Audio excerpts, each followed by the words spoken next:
No hay limitaciones para la mente excepto las que aceptamos. Tanto la pobreza y la riqueza son vástagos del pensamiento. Capítulo 3. La fe. Visualización y creencia en la consecución del deseo. El segundo paso hacia la riqueza. La fe es el elemento químico primordial de la mente. Cuando la fe se mezcla con el pensamiento, el subconsciente capta la vibración, la traduce en su equivalente espiritual y la transmite a la inteligencia universal, como en el caso de la plegaria.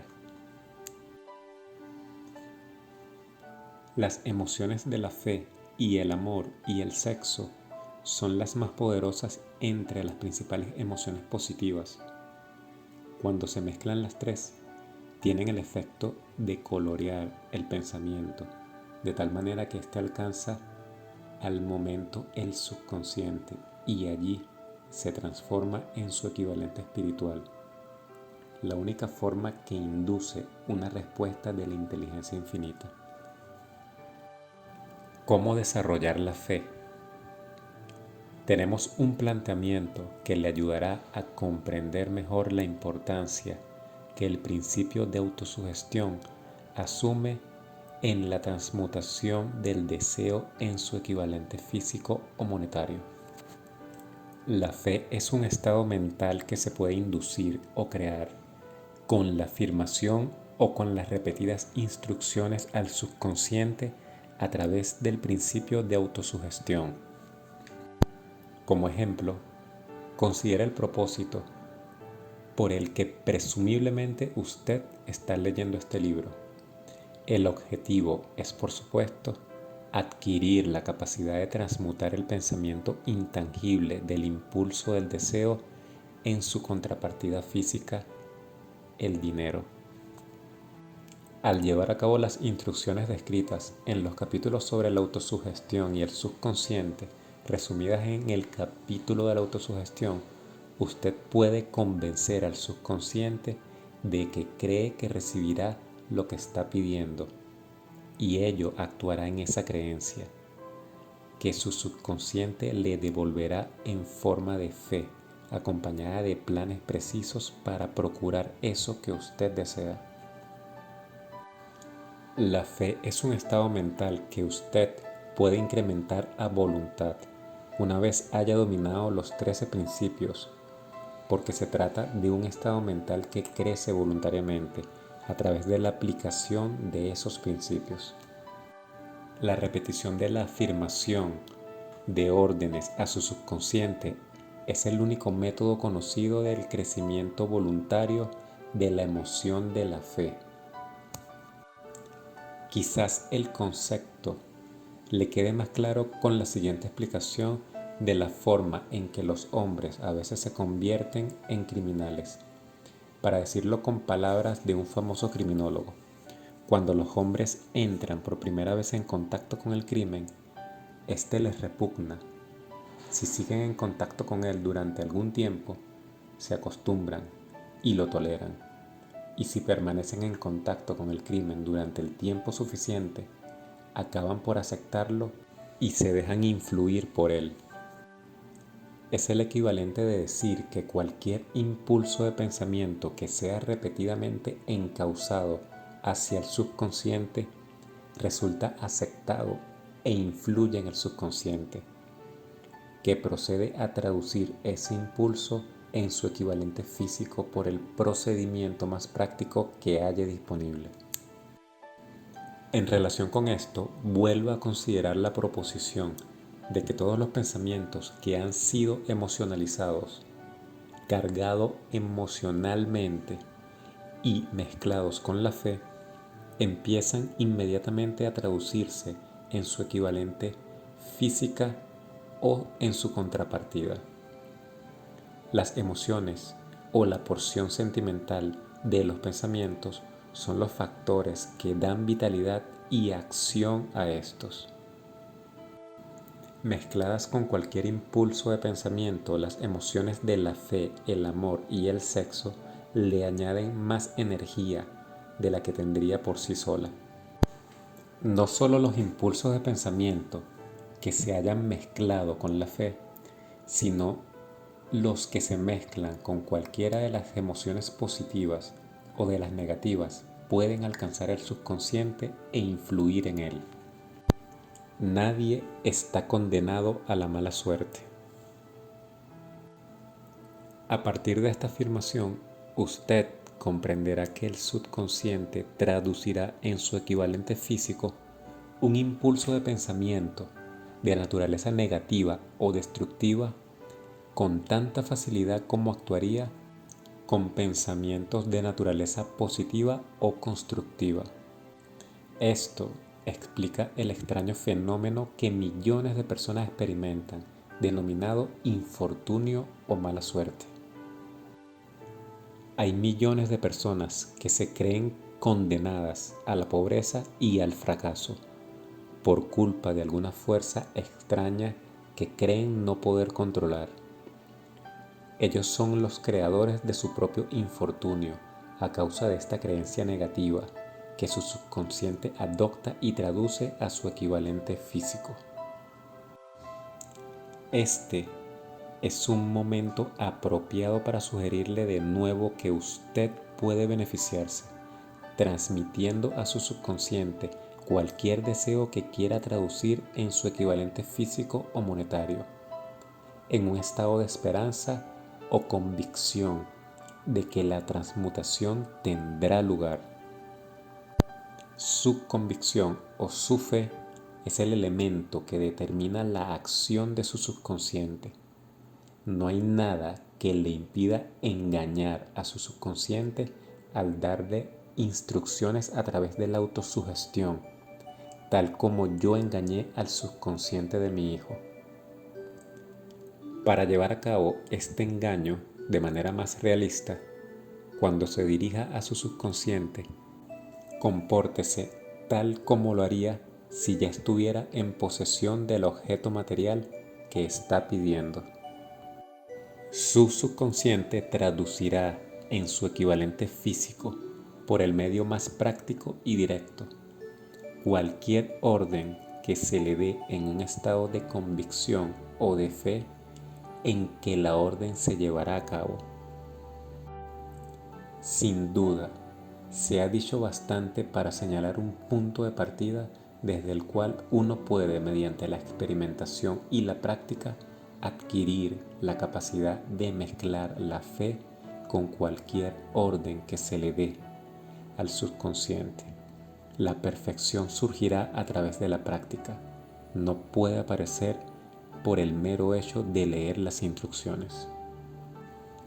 Es esencial para usted que estimule sus emociones positivas como fuerzas dominantes de su mente y quite importancia y elimine las emociones negativas.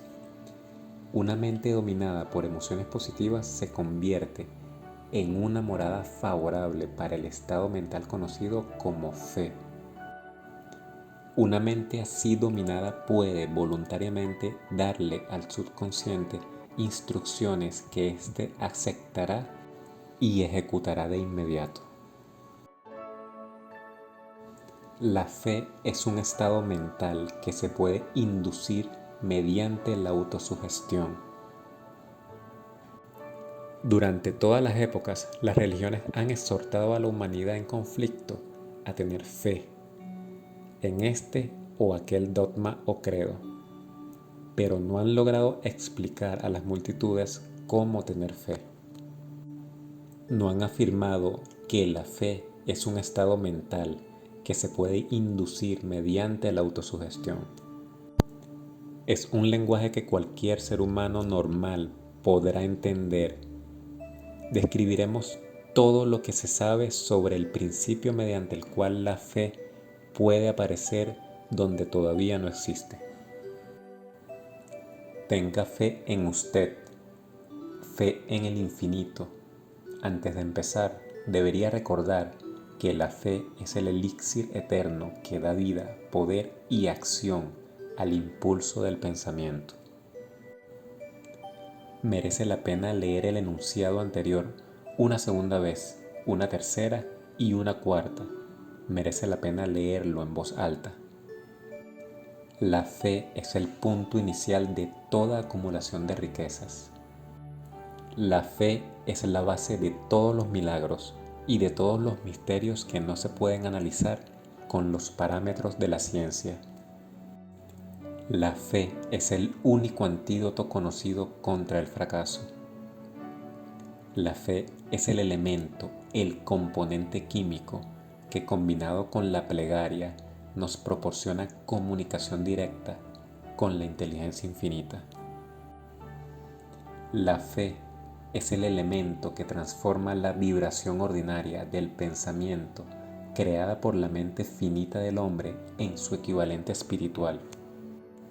La fe es el único agente a través del cual el hombre puede dominar la fuerza de la inteligencia infinita y usarla. La magia de la autosugestión. La prueba es simple y fácil de demostrar. Va ligada al principio de autosugestión. Por lo tanto, centremos la atención en el tema de la autosugestión para descubrir qué es y lo que se puede alcanzar con ella. Se sabe que uno llega finalmente a creer cualquier cosa que se repita a sí mismo, sea la afirmación verdadera o falsa.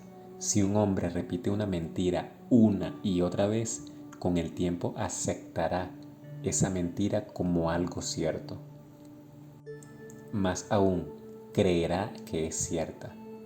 Todo hombre es lo que es a causa de los pensamientos dominantes que él permite que ocupen su mente. Los pensamientos que un hombre adopta deliberadamente y que anima con entusiasmo y con los que combina una emoción o más, constituyen las fuerzas motivadoras que dirigen y controlan cada uno de sus movimientos, actos y hazañas. Aquí tenemos el enunciado de una verdad muy importante. Los pensamientos combinados con cualquiera de las emociones constituyen una fuerza magnética que atrae otros pensamientos similares o relacionados. Un pensamiento así magnetizado con la emoción se puede comparar con una semilla que cuando es plantada en terreno fértil germina, crece y se multiplica una y otra vez, hasta que aquello que en un principio fue una semillita se convierte en innumerables millones de semillas de la misma clase.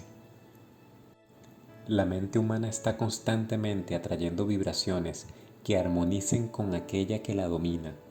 Cualquier idea, plan, pensamiento o propósito que uno abrigue atrae infinidad de ideas afines, adhiere estas ideas a su propia fuerza y crece hasta convertirse en el propósito maestro que domina y motiva al individuo en cuya mente se ha alojado. Volvamos ahora al punto inicial para informarnos de cómo se puede plantar en la mente la semilla original de una idea. La información es fácil de entender. Cualquier idea, plan o propósito se puede fijar en la mente mediante la repetición del pensamiento. Por eso, le damos instrucciones para que ponga por escrito un planteamiento de su propósito principal u objetivo primordial y preciso. Lo memorice y lo repita en voz alta todos los días hasta que las vibraciones auditivas hayan alcanzado su subconsciente. Decídase a dejar de lado las influencias de todo ambiente desfavorable para construir su propia vida a la medida. Al hacer un inventario de sus recursos y capacidades mentales, quizá usted descubra que su mayor debilidad sea la falta de confianza en sí mismo. Esta desventaja puede ser superada y la timidez transformada en coraje a través de la ayuda que el principio de la autosugestión proporciona. La aplicación de este principio puede ejecutarse mediante la sencilla enunciación de los impulsos de pensamiento puestos por escrito, memorizados y repetidos hasta que lleguen a formar parte del instrumental del que la facultad inconsciente de su mente disponga. Fórmula para la confianza en uno mismo. Primero, sé que tengo la capacidad de alcanzar el objeto del propósito definido de mi vida. Por lo tanto, exijo de mí mismo acción perseverante y continua hasta conseguirlo, y aquí y ahora prometo ejecutar tal acción. Segundo, me doy cuenta de que los pensamientos dominantes de mi mente se reproducirán con el paso del tiempo en actos externos y físicos para transformarse en una realidad física. Por lo tanto, concentraré mis pensamientos durante 30 minutos cada día en la tarea de pensar en la persona en que me propongo convertirme, creando de este modo una imagen mental clara. Tercero, sé que mediante el principio de la autosugestión, cualquier deseo que abrigue con perseverancia buscará expresarse a través de ciertos medios prácticos para obtener el objeto que haya tras él.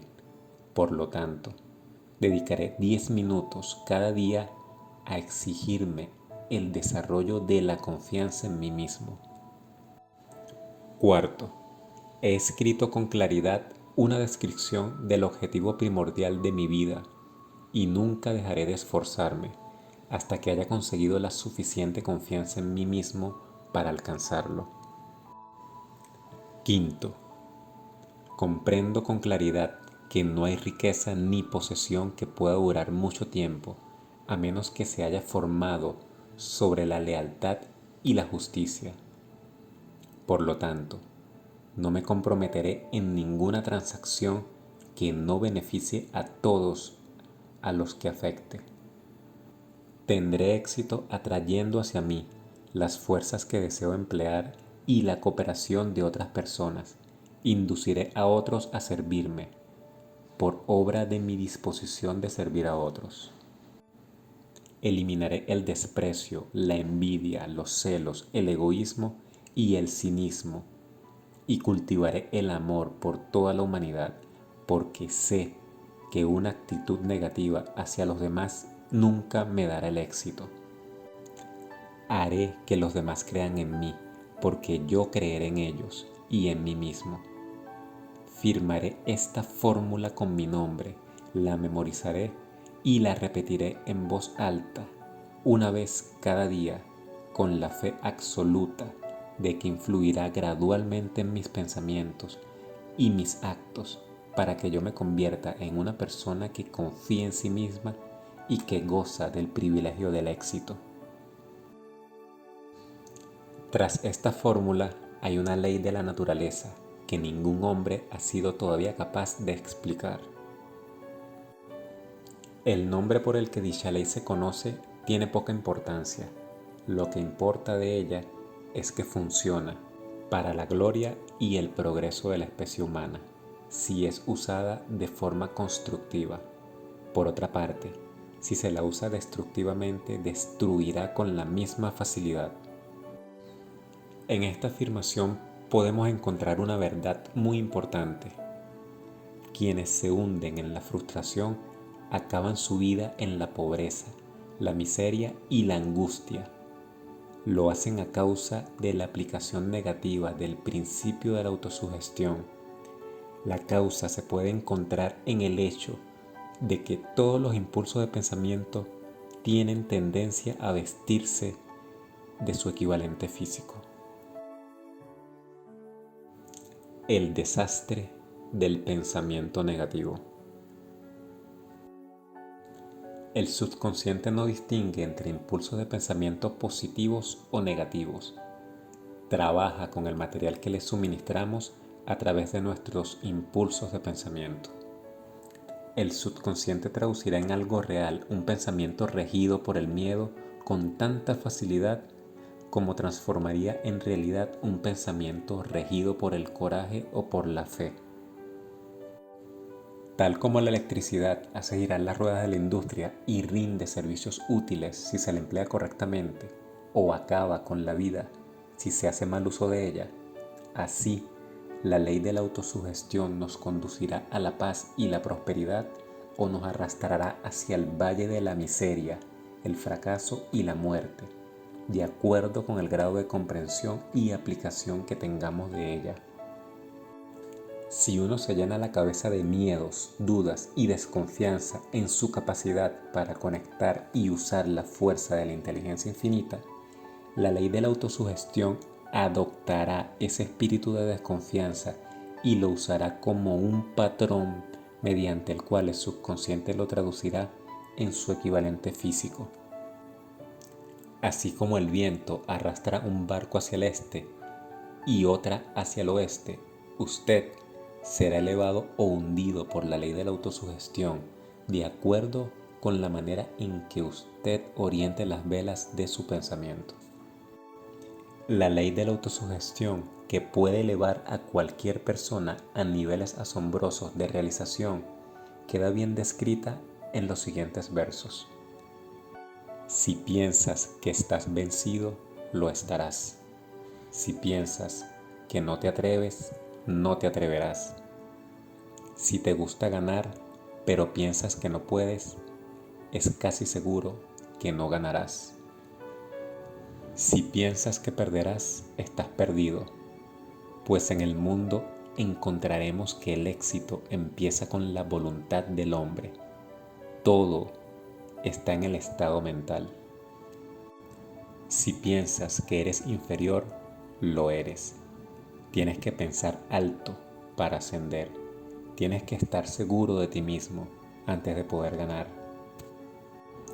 Las batallas de la vida no siempre favorecen al hombre más fuerte o al más rápido, pero tarde o temprano el hombre que gana es el hombre que piensa que sí puede. Observe las palabras que se han destacado y captará el profundo significado que el poeta expresa.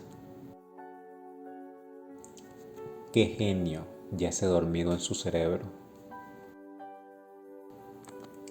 En algún rincón de su carácter está latente, dormida, la semilla de la realización, que si germinara y se pusiera en acción, lo elevaría a niveles que tal vez usted nunca soñó alcanzar. Así como un virtuoso puede arrancar las melodías más hermosas de la cuerda de su violín, usted puede despertar el genio que yace dormido en su mente y hacer que lo conduzca hacia arriba, hacia cualquier objetivo que desee alcanzar. Abraham Lincoln fue un fracasado en todo lo que intentó.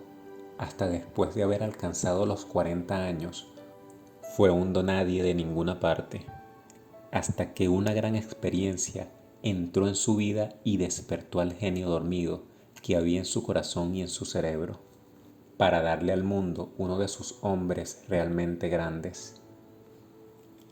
Esa experiencia estaba combinada con las emociones de la aflicción y el amor. Le aconteció a través de Anne Rutledge, la única mujer a quien él amó realmente. Es sabido que la emoción del amor está ligada al estado de ánimo conocido como la fe, y esto se debe a que el amor se aproxima mucho a traducir los impulsos de pensamiento propios en su equivalente espiritual. Durante su labor de investigación, el autor ha descubierto, a partir del análisis de la vida y realizaciones de centenares de hombres de posiciones destacadas, que detrás de casi cada uno de ellos existía la influencia del amor de una mujer. Si quieren pruebas del poder de la fe, examine las realizaciones de los hombres y mujeres que se han valido de ella. El Nazareno encabeza la lista. La base de la cristiandad es la fe. No importa cuántas personas hayan pervertido o malinterpretado el significado de esta gran fuerza. La esencia de las enseñanzas y de las realizaciones de Cristo, que pueden haberse interpretado como milagros, son nada más y nada menos que fe. Si hay fenómenos milagrosos, se producen solo a través del estado mental conocido como la fe. Consideremos el poder de la fe tal como nos las mostró un hombre bien conocido por toda la humanidad, el Mahatma Gandhi de la India. En este hombre el mundo tuvo uno de los ejemplos más sorprendentes de las posibilidades de la fe que conozca la humanidad. Gandhi ostentó más poder potencial que ningún otro de sus contemporáneos, y ello a pesar del hecho de que no contó con ninguna de las herramientas ortodoxas del poder, tales como el dinero, barcos de guerra, soldados ni material bélico. Gandhi no tenía dinero, ni casa, ni siquiera ropas, pero tenía poder. ¿Cómo lo obtuvo? Lo creó a partir de su comprensión del principio de la fe y mediante su capacidad para trasplantar esa fe al espíritu de 200 millones de personas. Gandhi consiguió la sorprendente proeza de influir en 200 millones de mentes para formar un conglomerado humano que se moviese al unísono como un solo hombre. ¿Qué otra fuerza de este mundo, aparte de la fe, puede lograr tanto? ¿Cómo una idea construyó una fortuna? Debido a la necesidad de la fe y de la cooperación en el funcionamiento de los negocios y de la industria, será tan interesante como provechoso analizar un suceso que nos proporcionará un excelente ejemplo para la comprensión del método por el cual los industriales y los hombres de negocios acumulan grandes fortunas al dar antes de intentar recibir. El suceso elegido para este ejemplo data de comienzos de siglo, cuando se estaba formando la United States Steel Corporation, Corporación de Acero de Estados Unidos. A medida que lea la historia, tenga presente esos hechos fundamentales y comprenderá cómo las ideas se han convertido en fortunas inmensas. Si usted es uno de los que se han preguntado a menudo cómo se han acumulado las grandes fortunas, esta historia de la creación de la United States Steel Corporation le resultará esclarecedora. Si usted tiene alguna duda de que los hombres pueden pensar y hacerse ricos, esta historia disipará esa duda, porque usted podrá ver con claridad en la historia de la United States Steel Corporation la aplicación de una porción importante de los principios que se describen en este libro. El asombroso relato del poder de una idea ha sido escrito de forma espectacular por John Lowell del New York World Telegram y la transcribimos con su cortesía. Un bonito discurso de sobremesa por $1.000 millones. Aquella noche del 12 de diciembre de 1900, en la que unos 80 miembros de la sociedad financiera se reunieron en el salón de banquetes del University Club en la Quinta Avenida para hacer los honores a un hombre joven del oeste de Estados Unidos. Ni media docena de los invitados supuso que estaban a punto de presenciar el episodio más importante de la historia de la industria estadounidense. J. Edward Simmons y Charles Stuart Smith, llenos de gratitud por la pródiga hospitalidad con que Charles M. Schwab les había regalado durante una reciente visita a Pittsburgh, habían organizado la cena para presentar a aquel empresario del acero de 38 años a la Sociedad de Banqueros del Este de Estados Unidos, pero no esperaban que magnetizara de tal modo la convención. De hecho, le advirtieron que los corazones que rellenaban las camisas de Nueva York no reaccionarían a la oratoria, y que si no quería aburrir a los Stillman, a los Harriman y a los Vanderbilt, sería mejor que se limitara a 15 o 20 minutos de intrascendencias amables, pero nada más. Incluso John Pierpont Morgan, sentado a la derecha de Schwab, como indicaba su dignidad imperial, había previsto honrar la mesa con su presencia muy brevemente. Y en lo que se refería a la prensa y al público, todo el asunto presentaba tan poco interés que los periódicos del día siguiente ni lo mencionaron. De manera que los dos anfitriones y sus distinguidos invitados probaron los habituales 7 u 8 platos. Hubo poca conversación, y versara sobre lo que se versase, fue parca y discreta, aunque algunos de los banqueros y agentes de la bolsa habían visto antes a Schweppes, cuya carrera había florecido en los bancos de Monongahela. Ninguno lo conocía bien, pero antes de que la velada acabara, ellos y Money Master Morgan quedarían admirados. Y un bebé de $1.000 millones, la United States Steel Corporation, nacería allí. Quizás sea una lástima para la historia que no se haya hecho ninguna grabación del discurso de Charles Schwab en aquella cena. Sin embargo, tal vez se tratara de un discurso casero, con incorrecciones gramaticales, pues los perfeccionismos del lenguaje nunca le interesaron a Schwab. Lleno de refranes y compaginado con ingenio, pero aparte de eso, obtuvo una fuerza y un esfuerzo impresionantes sobre los $5.000 millones de capital estimado que los comensales representaban. Cuando terminó y la reunión vibraba todavía con sus palabras, aunque Schwab había hablado durante 90 minutos, Morgan condujo al orador a una ventana apartada, donde balanceando las piernas en un alto e incómodo asiento hablaron durante 1 hora más.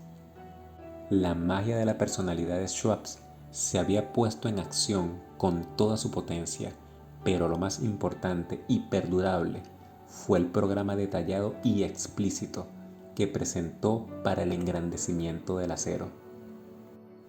Muchos otros hombres habían tratado de interesar a Morgan en montar juntos un trust del acero, imitando los patrones de las empresas de galletas, cables y flejes, azúcar, goma, whisky, aceite o goma de mascar. John W. Gates, el apostador, lo había urgido a hacerlo, pero Morgan no había confiado en él. Los hermanos Moore, Bill y Jean, mayoristas de Chicago, que habían fusionado una fosforera y una corporación de galletitas, habían tratado de convencerlo, fracasando en su intento. Elbert H. Gary, el sacrosanto abogado del Estado, quiso atraerlo a su terreno, mas no llegó a ser lo bastante grande como para impresionarlo.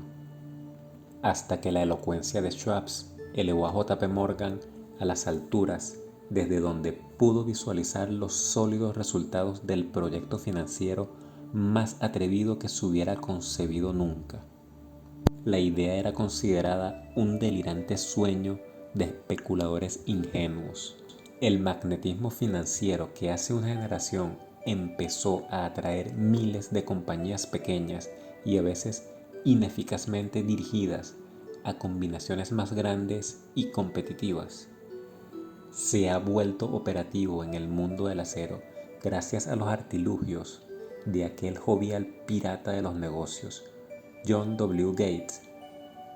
Este había formado ya la American Steel and Wire Company con una cadena de pequeñas empresas y junto con J. P. Morgan había creado la Federal Steel Company. Pero al lado del gigantesco trust vertical de Andrew Carnegie, dirigido por sus 53 accionistas, estas otras combinaciones resultaban insignificantes.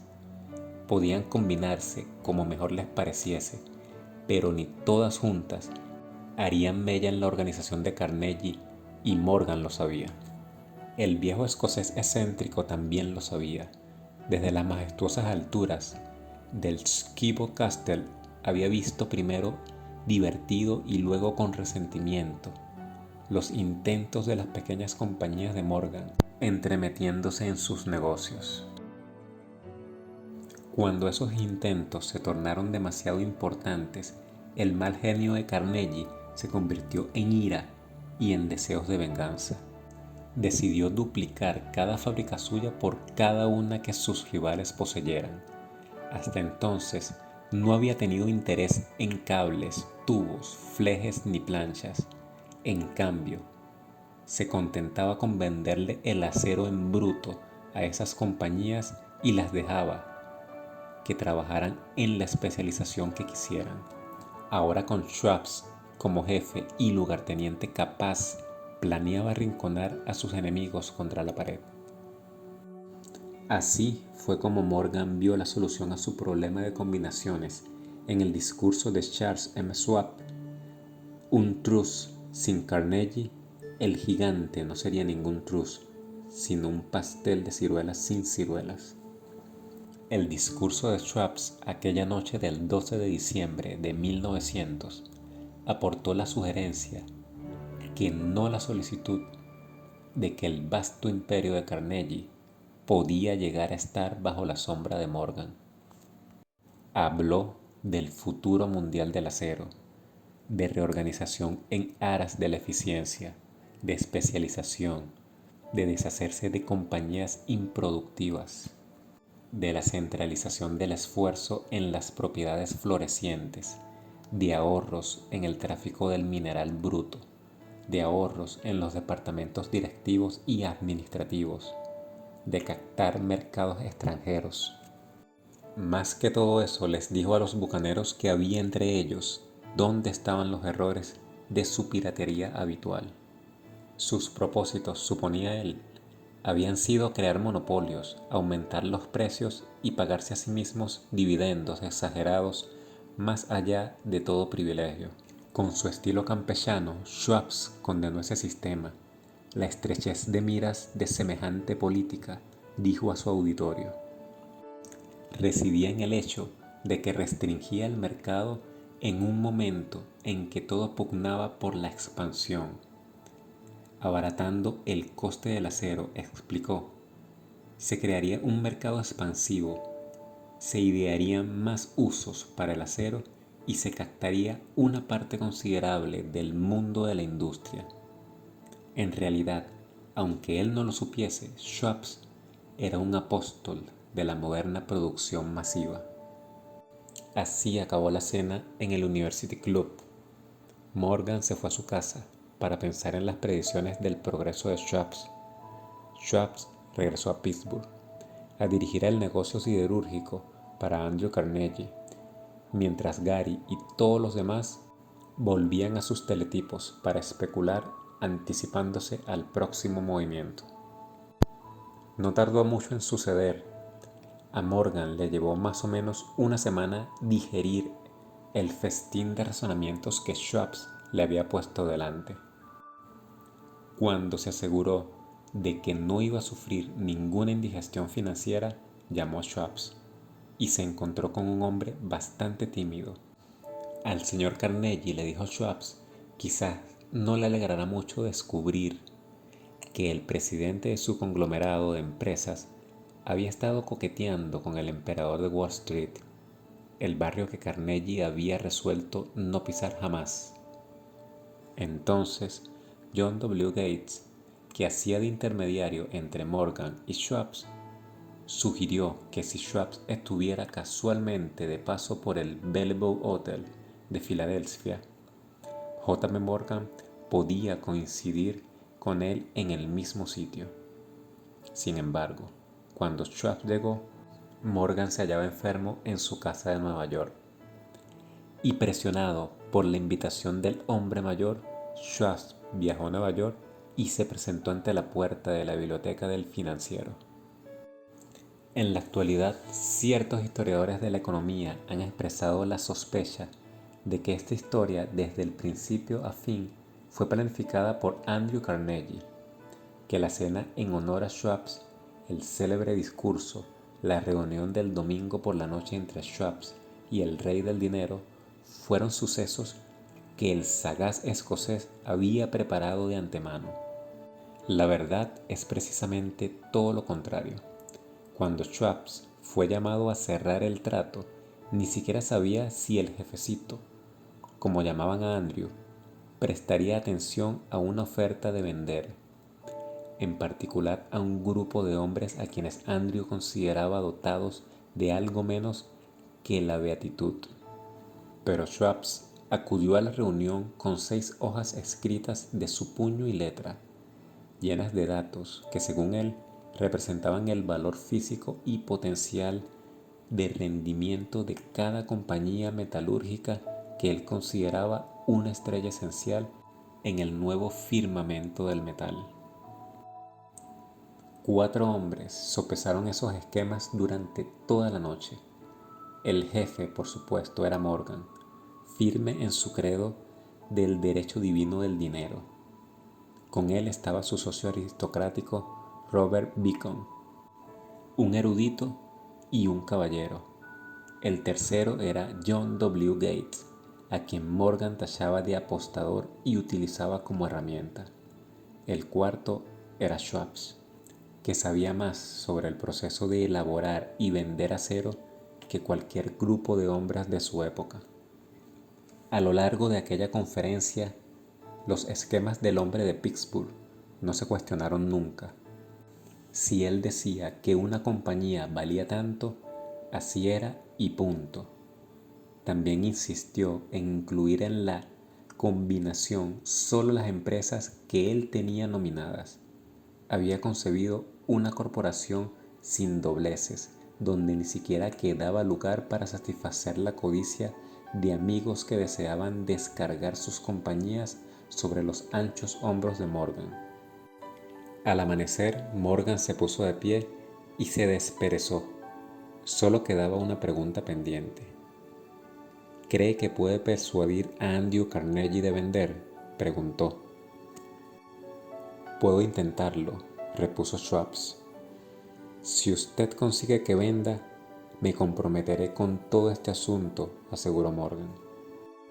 Hasta allí todo iba bien. Pero, ¿vendería Carnegie? ¿Cuánto pediría? Schweppes pensaba en unos 320 millones de dólares. ¿Cómo se efectuaría el pago? ¿En acciones ordinarias o preferentes? ¿En bonos? ¿En efectivo? Nadie podía reunir 320 millones de dólares en efectivo. En enero acudieron a un partido de golf en los helados prados de St. Andrews en Westchester. Andrew, envuelto en jerseys, bien abrigado, y Charles conversando de trivialidades para ejercitar el buen humor, pero no se pronunció ni una palabra sobre negocios, hasta que la pareja se sentó en la cálida sala de la cabaña que Carnegie poseía cerca de allí. Entonces, con el mismo poder de convicción con que había hipnotizado a 80 millonarios en el University Club, Schweppes dejó caer rutilantes promesas de retiro y comodidad, de los innumerables millones que satisfarían los caprichos sociales del viejo escocés. Carnegie estuvo de acuerdo, escribió algo en un trozo de papel y dijo: «Muy bien, venderemos por ese precio». La cifra era de unos 400 millones de dólares y surgió a partir de los 320 millones que Schweppes había previsto como precio básico, añadiéndole 80 millones para recuperar el valor aumentado sobre el capital previsto durante los últimos 2 años. Más tarde, en la cubierta de un transatlántico, el escocés le decía arrepentido a Morgan: «Ojalá te hubiera pedido 100 millones más. Si me los hubieras pedido, te los hubiese pagado», respondió Morgan animadamente. Hubo cierto alboroto, por supuesto. Un corresponsal británico envió un cable diciendo que el mundo del acero extranjero estaba aterrado ante la gigantesca corporación. El presidente Hadley de Yale declaró que a menos que se regulasen los trusts, el país tendría un emperador en Washington durante los próximos 25 años. Pero ese hábil agente de bolsa que Keynes era, se aplicó a su trabajo de impulsar tan vigorosamente las nuevas acciones hacia el público que todo el exceso de liquidez, estimado por algunos, era cerca de 600 millones de dólares. Fue absorbido en un abrir y cerrar de ojos, de manera que Carnegie tuvo sus millones el sindicato de Morgan consiguió 62 millones por todos sus problemas y todos los muchachos, desde Gary a Gates, también ganaron sus millones. Schwab, de 38 años, obtuvo su recompensa. Fue nombrado presidente de la nueva corporación y ostentó el cargo hasta 1930. La riqueza empieza con el pensamiento. La impresionante historia del gran negocio que usted acaba de leer es un ejemplo perfecto del método por el cual el deseo puede transmutarse en su equivalente físico. Esa gigantesca organización se creó en la imaginación de un hombre. El plan por el que le proporcionaban a la organización hornos de acero que aportaban su estabilidad financiera se creó en la mente de la misma persona. Su fe, su deseo, su imaginación, su perseverancia fueron los verdaderos ingredientes esenciales que conformaron la United States Steel Corporation. Los hornos y los equipos mecánicos adquiridos por la empresa después de haber surgido a la existencia legal fueron incidentales, pero un análisis cuidadoso revelará el hecho de que el valor aumentado de las propiedades adquiridas por la corporación se incrementó en unos 600 millones de dólares por la mera transacción que los consolidaba bajo una misma gerencia.